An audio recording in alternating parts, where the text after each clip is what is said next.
E nós sabemos que a análise do banco ela é criteriosa. Ela não vai de um ponto específico. O banco ele analisa a conjuntura da pessoa jurídica, todos os aspectos da pessoa jurídica, para viabilizar a concessão ou não do crédito. Então, como eu vou justificar um valor de cota baixíssimo com um valor patrimonial alto? Então, fica uma empresa insegura, juridicamente dizendo. Então, eu tenho que acompanhar o valor de cota, a quantidade de cota, com o valor, com o lastro patrimonial que essa empresa possui. Para vários fins, fiscais, análise de crédito, regularidade da pessoa jurídica, para todos esses aspectos, é importante a gente manter esse equilíbrio. E esse é um aspecto, então, mais contábil. A contabilidade tem que ir acompanhando essa valoração dessas cotas e atualizando ela periodicamente. Isso, é importante. A holding, ela é uma empresa, né, naquela pegada nossa de descomplicar, ela é uma empresa como qualquer outra. E ela vai ter que ter uma assessoria de contabilidade eficiente, uma assessoria jurídica eficiente, que viabilize a atividade e analise a atividade, que analise a eficiência tributária da atividade. Ela vai funcionar normalmente como uma pessoa jurídica, com todos os seus compromissos fiscais, né, seus compromissos de ordem de folha de pagamento, enfim, quando necessário, mão de obra. Se tiver alguma mão de obra, normalmente. Então, essa eficiência ela demanda muito do aspecto do contador, do escritório de contabilidade, porque ela é um desenho jurídico, ela é um planejamento jurídico com uma instrumentalização contábil. Então, prestem atenção nesse ponto. Eu faço um instrumento jurídico, que é o desenho, onde eu desenho a formatação da pessoa jurídica, da sucessão, dos próximos passos e vida daquela empresa, mas eu dependo necessariamente de uma análise contábil que vai me dizer a viabilidade econômica do planejamento. E aqui que está o grande X da questão. Nós recebemos planejamentos maravilhosos, até para fins de pareceres, análise de viabilidade. Só que quando vamos fazer a viabilidade econômica, a viabilidade de fato tributária, que é o que impacta, né, na holding, ela está de forma ineficiente. Às vezes a tributação dela é ineficiente. Então, juntamente com uma análise jurídica do desenho, do prospecto da vida empresarial, nós temos necessariamente que fazer uma eficiência tributária, uma análise de custo. Porque aí nós conseguimos atingir os 3 pilares: de proteção patrimonial, de gestão deste patrimônio e sucessão e a eficiência tributária do patrimônio. Nesse contexto, já vimos que para a constituição de holding carece ali de uma análise criteriosa do contexto de cada caso para a viabilidade e são vários objetivos, né? Proteção patrimonial, planejamento sucessório e também a eficiência tributária.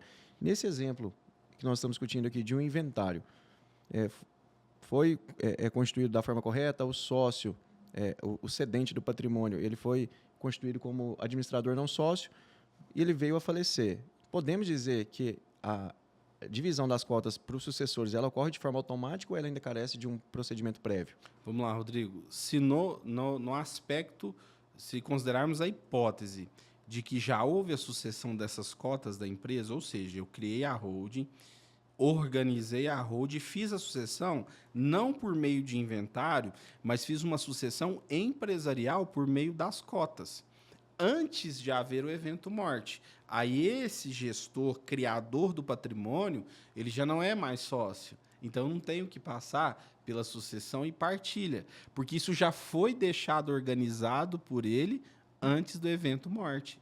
Então, a sucessão ela vai estar completa e terminada, porque ele já deixou isso organizado. E aí é onde nós falamos, naquele manualzinho de gestão, que vai ser o acordo de cotistas que pode ser feito, já vai estar o desenho da gestão. E em números de cotas, em material, isso já vai estar dividido no contrato social.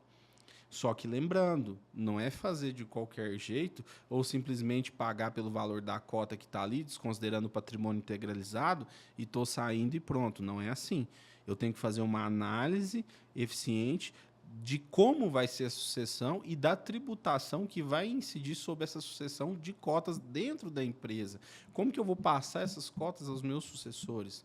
Como que eles vão entrar para essa holding, vão participar do quadro societário dessa holding? Então, essa análise eu tenho que fazer, né? Sob pena de sofrer todas as penalidades em razão da não avaliação tributária nessa sucessão empresarial. Perfeito. Tá, vamos lá. Eu tenho uma situação que o pessoal deve estar se perguntando. Tá, quando eu faço a integralização de um capital, eu estou, de alguma forma, cedendo, vendendo, transferindo esse capital. E há uma tributação, né? Há um imposto específico na transferência de um imóvel.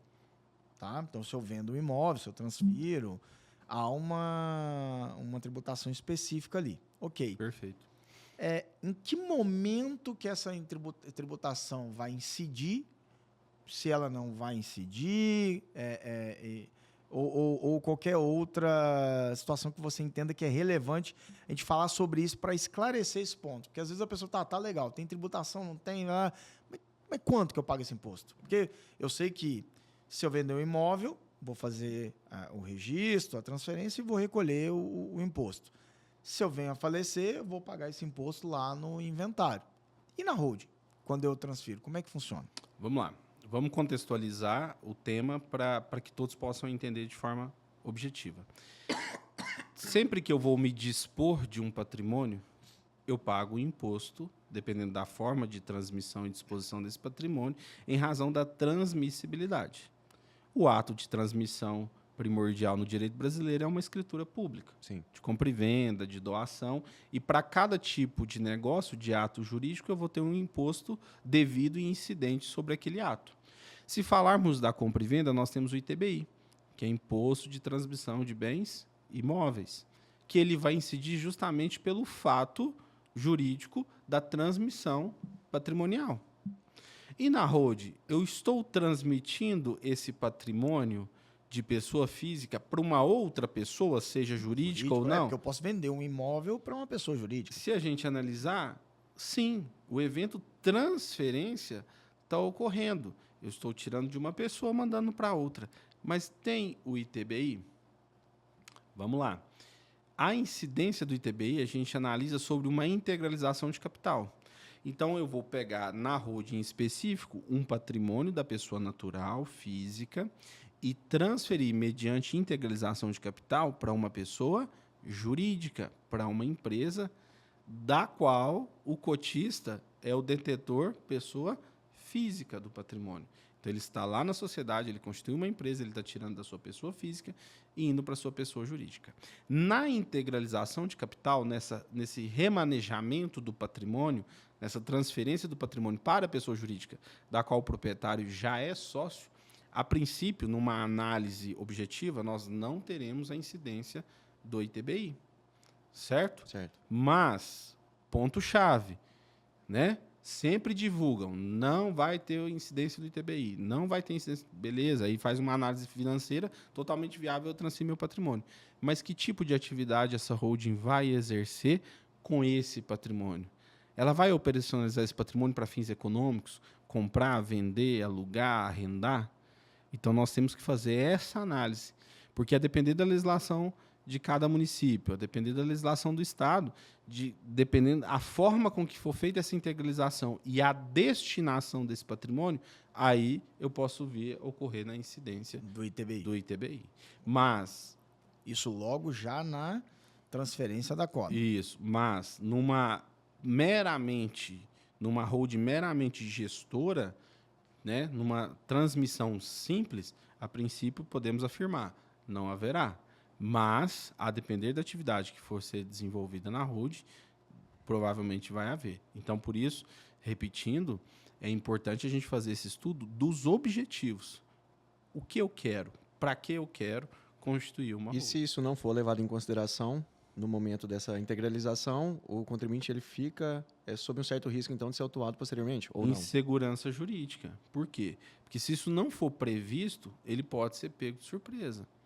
Né? Numa atividade econômica dessa holding, de exploração desse patrimônio, ser-lhe cobrado o ITBI, não cobrado lá na integralização do capital. Então, essa análise de risco ela deve ser vista e analisada. Porque, fatalmente, se ele for desenvolver uma atividade econômica, for explorar esse patrimônio, comprar, vender, operacionalizar, ele vai estar submetido ao risco de uma posterior incidência.